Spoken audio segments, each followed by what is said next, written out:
Hello guys, most welcome. हम कर रहे हैं कॉस्ट अकाउंटिंग। कॉस्ट अकाउंटिंग में अभी तक हमने 9 चैप्टर कंप्लीट कर लिए हैं। 9th चैप्टर जो हमने कंप्लीट किया था वो प्रोसेस कॉस्टिंग था। अब हम आज से चैप्टर नंबर 10th स्टार्ट कर रहे हैं, न्यू चैप्टर स्टार्ट कर रहे हैं। और न्यू चैप्टर है हमारा contract costing. Contract costing method बोलते हैं या कॉन्ट्रैक्ट कॉस्टिंग बोलते हैं। इस चैप्टर के अंदर हम कॉन्ट्रैक्ट अकाउंट बनाना सीखेंगे, जो कि मोस्ट इंपोर्टेंट होता है क्योंकि उसका न्यूमेरिकल क्वेश्चन एग्जाम में आता है। कॉन्ट्रैक्ट अकाउंट बनाना पड़ता है आपको इसके अंदर, ठीक है। सबसे पहले समझते हैं कॉन्ट्रैक्ट होता क्या है। कॉन्ट्रैक्ट जो होता है ना, वो एक तरह का एग्रीमेंट होता है। तो contract is an agreement. Okay, then agreement किस चीज का एग्रीमेंट? कुछ चीज सप्लाई करने का, जैसे कोई गुड्स हो सकता है या कोई काम हो सकता है, और एक फिक्स्ड प्राइस पर।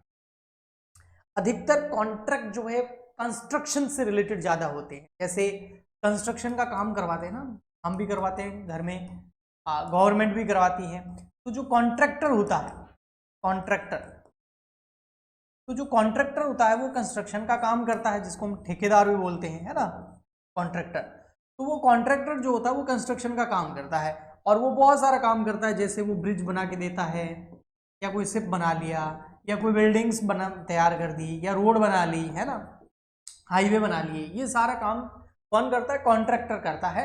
और इस काम को ही हम क्या बोलते हैं? कंस्ट्रक्शन का वर्क बोलते हैं। और इस काम को करवाने वाला गवर्नमेंट हो सकता है, प्राइवेट इंस्टीट्यूट हो सकता है, कोई कंपनी हो सकती है, कोई इंडिविजुअल हो सकता है, और उसको हम बोलते हैं कॉन्ट्रैक्टी। क्या बोलते हैं? कॉन्ट्रैक्टी। कॉन्ट्रैक्टी जो है वो कॉन्ट्रैक्ट देता है किसको? कॉन्ट्रैक्टर को, किसी काम को करवाने के लिए। और कॉन्ट्रैक्टर क्या करता है? जो भी ब्रिज है, शिप है, बिल्डिंग है, या हाईवे है, या कोई घर बनाना है, वो उस कंस्ट्रक्शन का काम पूरा ये कॉन्ट्रैक्टर करता है।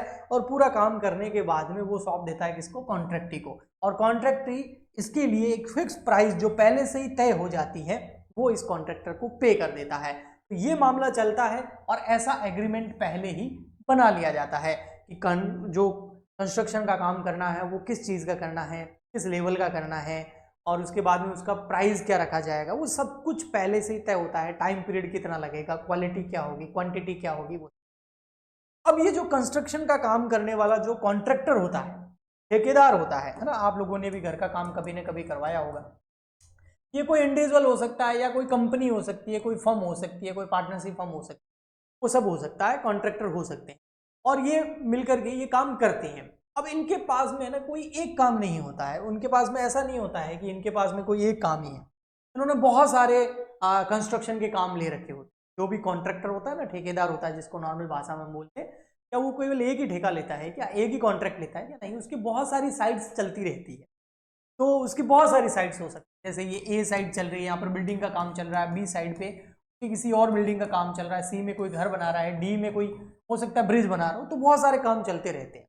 तो हर काम के लिए, हर स्पेशल एक साइट के लिए, इनको साइट बोलते हैं। क्या बोलते हैं? साइट। ये साइट है, ये बी साइड पे हूँ आज, इस वाली साइड पे हूँ आज, इस वाली साइड पे हूँ ना। तो हर साइट के लिए एक हम अकाउंट बना देते हैं। कौन सा अकाउंट? Contract account. वो स्पेशली एक काम के लिए बनता है, ठीक है, कॉन्ट्रैक्ट अकाउंट बोलते हैं। तो हर साइड के लिए कॉन्ट्रैक्ट अकाउंट बना दिया जाता है। तो जितनी साइड है उतनी साइड के लिए कॉन्ट्रैक्ट अकाउंट बनाया जाता है। और उस कॉन्ट्रैक्ट अकाउंट से हम, जब ये कंस्ट्रक्शन का काम ये साइड का पूरा हो जाता है, तब हम पता लगाते हैं कि भाई इस कॉन्ट्रैक्ट से हमें प्रॉफिट हुआ या लॉस।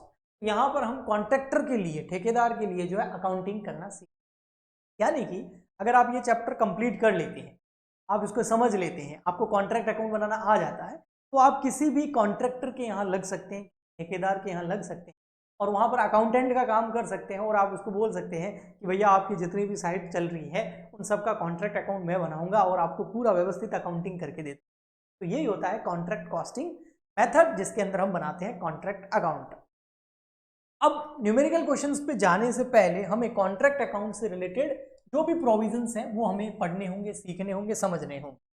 और सबसे पहले इसकी शुरुआत जो मैं आपको करवा रहा हूं वो करवा देता हूं कॉन्ट्रैक्ट अकाउंट का परफॉर्मा बनाए। तो ये कॉन्ट्रैक्ट अकाउंट जो होता है, साइड का जो कॉन्ट्रैक्ट अकाउंट बनाते हैं, जिससे प्रॉफिट वगैरह पता चल सके, रिकॉर्डिंग हो सके सारे ट्रांजेक्शन्स की, उसका फॉर्मेट क्या है, परफॉर्मा क्या है। तो ये एक तरह का अकाउंट है। तो टी अकाउंट की तरह बनेगा ये, बिल्कुल इस तरीके से, ठीक है। ये है आपका परफॉर्मा ऑफ कॉन्ट्रैक्ट अकाउंट किसी एक साइट का।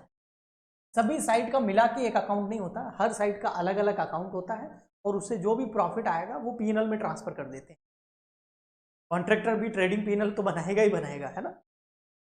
सो यहाँ पर डेबिट आएगा साइड, यहाँ पर आपका क्रेडिट साइड आ जाएगा, यहाँ पर आप पर्टिकुलर लिखेंगे, यहाँ आ जाएगा रुपीज, यहाँ पर्टिकुलर, यहाँ रुपीज। अब ये इसकी स्टार्टिंग आपने ना फाइनेंशियल अकाउंटिंग के अंदर, हम वैसे कॉस्ट अकाउंटिंग कर रहे हैं लेकिन फाइनेंशियल अकाउंटिंग के अंदर आपने ब्रांच अकाउंट सीखा होगा, डिपार्टमेंटल अकाउंट चैप्टर किया होगा, रॉयल्टी अकाउंट चैप्टर किया। मेन अगर मैं बताऊं आपको तो ब्रांच अकाउंट से रिलेटेड उसके जैसा है, ब्रांच अकाउंट बनाते थे ना एक बड़ा सा, उसके जैसा ये अकाउंट है।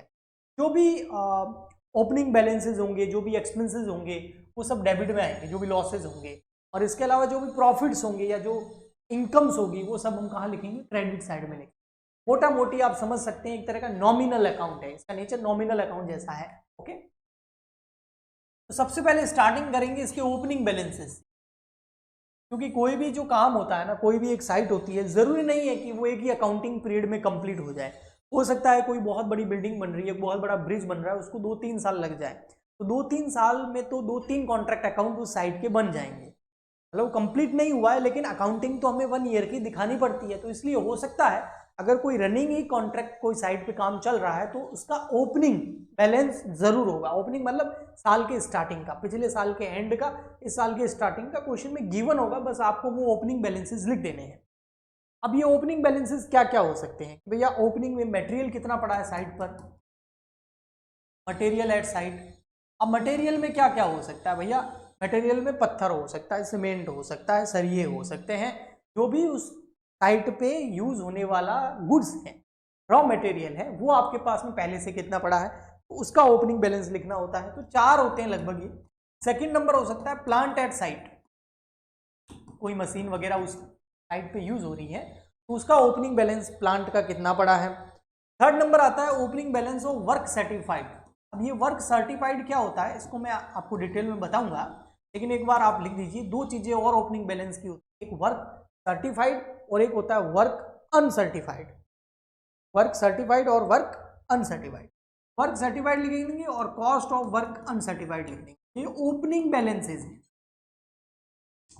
यानी कि पिछले साल जो है इतना मटेरियल बच गया था एंड में, पिछले साल इतना प्लांट बच गया था एंड में, ईयर एंड पर इतना काम सर्टिफाइड हो चुका था। जैसे 100% काम है तो उसका 30% काम कंप्लीट हो चुका था, और 70% अभी तक कंप्लीट नहीं हुआ, या फिर कंप्लीट तो हो गया लेकिन अभी तक सर्टिफाइड नहीं हुआ है।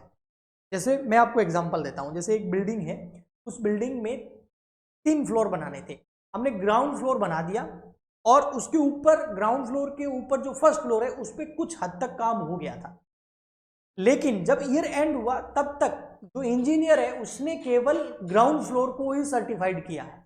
ग्राउंड फ्लोर सर्टिफाइड हो गया, वो यहां जाए, लेकिन हमको पता है कि ग्राउंड फ्लोर तो सर्टिफाइड हो गया लेकिन फर्स्ट फ्लोर में कुछ हद तक काम हुआ था, लेकिन वो सर्टिफाइड नहीं हुआ, लेकिन काम तो हो गया था, वो हो जाएगा कॉस्ट ऑफ वर्क अनसर्टिफाइड। और इन दोनों को मिला के आ जाएगा टोटल इतना काम किया, जिसमें से इतना इंजीनियर ने सर्टिफाइड कर दिया, इतना अभी तक सर्टिफाइड नहीं हुआ है, अगले साल हो जाएगा।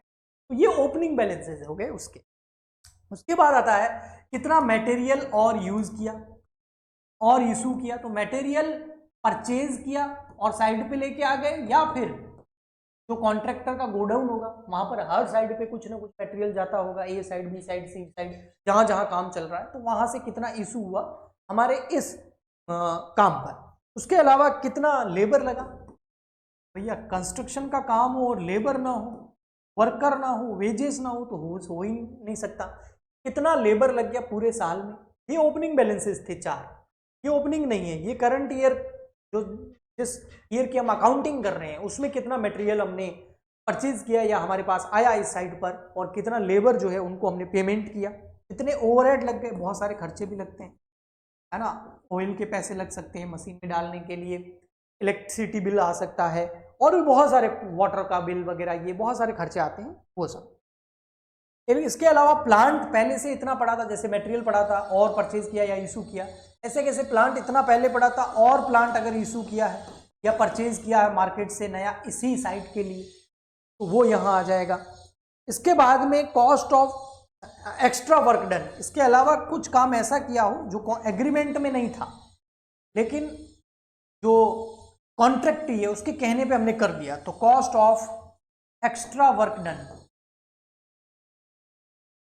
वो यहां आ जाएगा, cost of extra work done. और क्या आएगा सर? और आ सकता है आपका सब कॉन्ट्रैक्ट। अब ये सब कॉन्ट्रैक्ट क्या होता है वो भी मैं आपको समझा देता हूं। सब कॉन्ट्रैक्ट का मतलब हो सकता है कि जैसे फर्स्ट फ्लोर बन रहा है या ग्राउंड फ्लोर का काम चल रहा है, उसमें हमने उठा तो दिया लेकिन उसके अंदर जो टाइल्स वगैरह का काम है, फिनिशिंग का काम है, या कलर का काम है, या पीओपी का काम है, वो हमने और किसी को आगे कॉन्ट्रैक्ट दे दी, कलर वाले को हमने कॉन्ट्रैक्ट दे दिया। मतलब कॉन्ट्रैक्टी से कॉन्ट्रैक्ट हमें मिला, हम वो बिल्डिंग बना रहे हैं, लेकिन उसके अंदर जितनी भी इलेक्ट्रिसिटी है या फिर कलर का काम है या और भी बहुत सारे काम होते हैं किसी भी एक कंस्ट्रक्शन के काम में, उसमें से कुछ काम हमने आगे किसी और को कॉन्ट्रैक्ट में दे दिए। तो यहां से कॉन्ट्रैक्ट मिला फिर आगे दे दिया, तो ये हो गया सब कॉन्ट्रैक्ट। तो सब कॉन्ट्रैक्ट की कॉस्ट कितनी पड़ी आपने भी सामने वाले से काम कराएगा, उसको आप पेमेंट तो करोगे ना, तो वो आ जाएगा सब कॉन्ट्रैक्ट कॉस्ट। यहाँ आ जाएगी आपकी कॉस्ट ऑफ सब कॉन्ट्रैक्ट या सब कॉन्ट्रैक्ट कॉस्ट। क्वेश्चन में गिवन होगी, आपको इधर लिखनी होगी। ये सब आप डेबिट साइड में लिख देंगे। इसके अलावा अगर कोई प्लांट वगैरह पड़ा था, कोई मशीन वगैरह पड़ी थी और वो आपकी यूज नहीं आ रही थी और आपने उसको बेच दिया, और बेचने से अगर आपको प्रॉफिट या लॉस हुआ है तो इधर आप पीएनएल में ट्रांसफर कर दें। Profit on sale of plant, profit हुआ है तो इधर, लॉस होगा तो इधर आ जाएगा। उसका रीजन ये है कि एंट्री बना के देखोगे ना तो contract account debit to PNL, PNL credit हो रहा है और पीएनएल के क्रेडिट साइड में प्रॉफिट जाता है ना। थोड़ा सा लेजर वाला भी ध्यान हमको रखना होगा, लेजर पोस्टिंग हमको आती है, तो ये सब आ जाएंगे आपके डेबिट साइड में।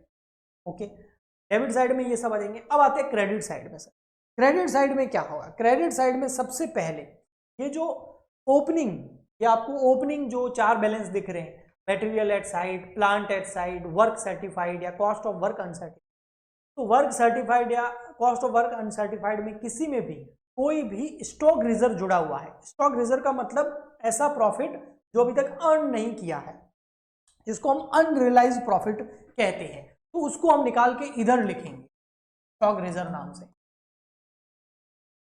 इधर लिखेंगे।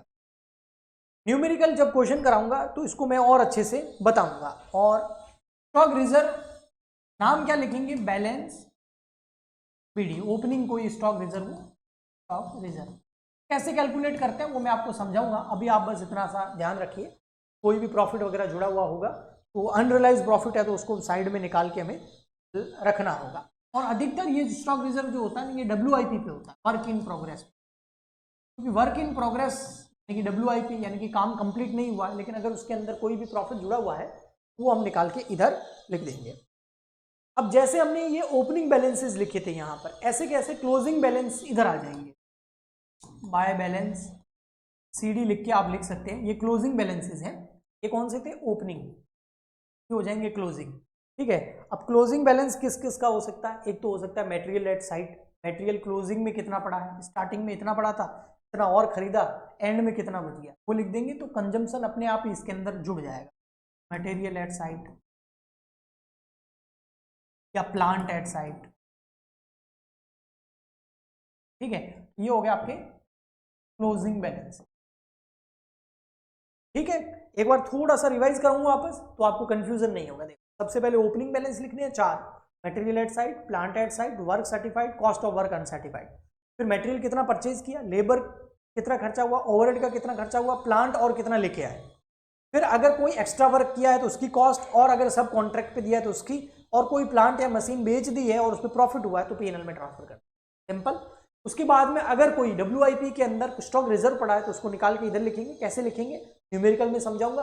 जैसे ओपनिंग बैलेंसेस थे ऐसे कैसे क्लोजिंग बैलेंस भी होंगे, लेकिन ओपनिंग बैलेंसेस 4 थे, क्लोजिंग बैलेंस में 2 ही लेने हैं, material at side, plant at side, क्योंकि वर्क सर्टिफाइड और वन अनसर्टिफाइड को हम थोड़ा सा अलग से लिखेंगे। ठीक है, ओके जी।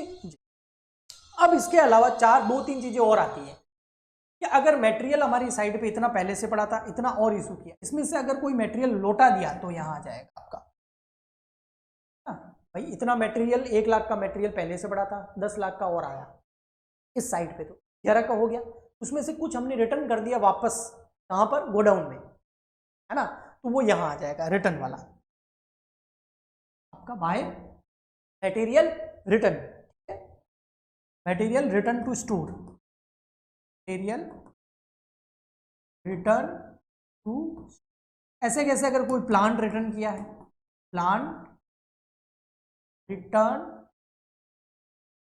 एंड में मैं पूरा दिखा दूंगा, आप स्क्रीनशॉट ले लेना, ये आ जाएगा आपका।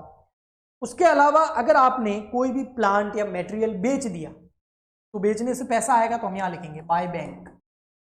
क्या बेच दिया? अगर प्लांट पे प्रॉफिट नहीं ना लॉस, प्लांट सोल्ड कर दिया है कोई, तो यहां कोई चीज बेच दी तो इधर आ जाएगी। ओके जी, ठीक। इसके अलावा फिर ये देखो, प्रॉफिट हुआ था प्लांट बेचने पे तो इधर, लॉस हुआ तो इधर by PNL, loss on sale of plant, sale of plant. Okay, तो loss on sale of plant इधर आ जाएगा, क्योंकि आप लेजर करके देखो, एंट्री करके देखो, PNL account debit to contract, तो पीएनएल के डेबिट में हमेशा लॉस जाता है, एक्सपेंसेस जाते हैं, पीएनएल अकाउंट तो आपको आता ही होगा। बस अब लगभग कंप्लीट है, 2-3 चीजें और है। अब हमको WIP लेनी है, वर्क इन प्रोग्रेस लेना है। कई बार क्या होता है, कुछ काम चल रहा होता है, उस WIP का हमें देखना होता है वर्क सर्टिफाइड कितना है और वर्क अनसर्टिफाइड कितना, ये दोनों हमें देखने होंगे कि जो वर्क इन प्रोग्रेस कोई काम चल रहा है उसमें कितना काम सर्टिफाइड हो चुका है इंजीनियर के द्वारा और कितना काम सर्टिफाइड अभी नहीं हुआ है। तो जो नहीं हुआ है उसकी हमें कॉस्ट निकालनी है, जो हो गया है उसकी कॉस्ट ऑलरेडी दे रखी होती है। ओके जी, ठीक है। अब सिंपल, लगभग सारा हो गया, मैं थोड़ा सा इसको छोटा करता हूं ताकि आपको एक में ही दिख जाए पूरा।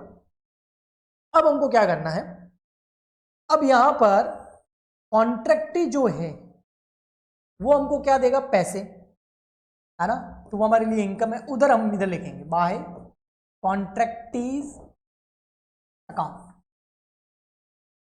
कॉन्ट्रैक्ट, ये क्या है, ये वो अमाउंट है, वो फिक्स प्राइस है जो कॉन्ट्रैक्टी से हमें मिलेगी। लेकिन कॉन्ट्रैक्टी भी कितना पेमेंट करेगा, जितना वर्क सर्टिफाइड हो जाएगा उस हिसाब से पेमेंट करेगा। तो ये क्वेश्चन में गिवन होगा कि भाई कितना वर्क फिनिश हुआ है, उस हिसाब से कॉन्ट्रैक्टी हमें पेमेंट करेगा। वर्क फिनिश के हिसाब से, पूरा फिनिश हो गया तो 100% पेमेंट आ जाएगा, आधा अधूरा हुआ है तो उस हिसाब से पेमेंट आएगा।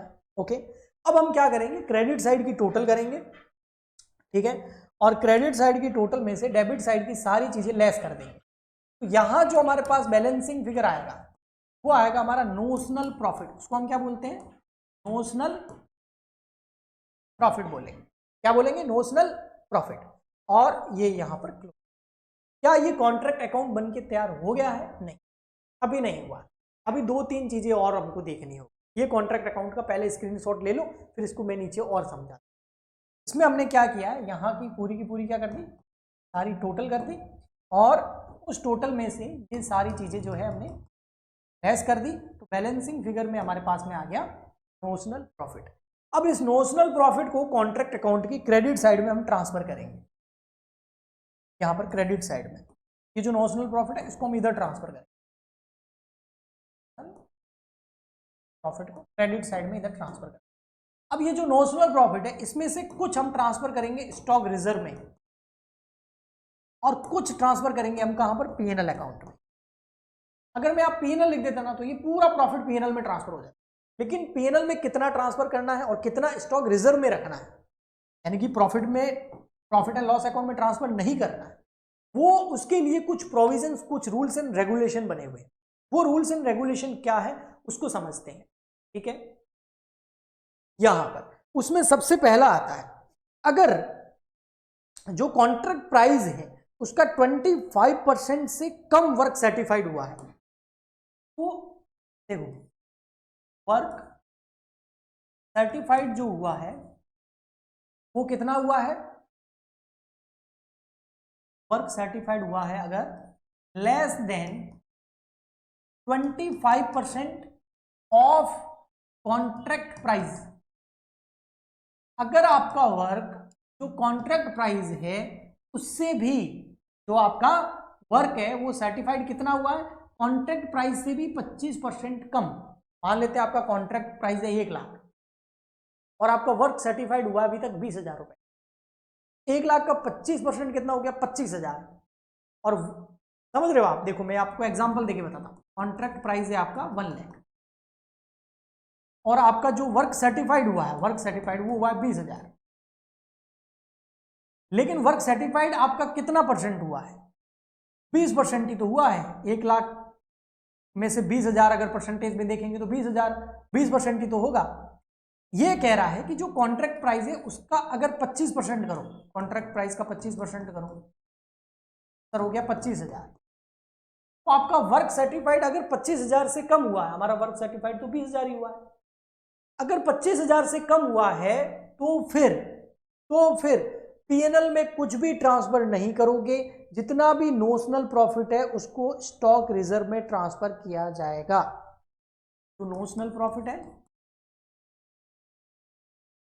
वो ट्रांसफर कर देंगे कहां? Transfer to stock reserve. आया समझ? तो नोशनल प्रॉफिट कहां ट्रांसफर कर देंगे? Stock reserve.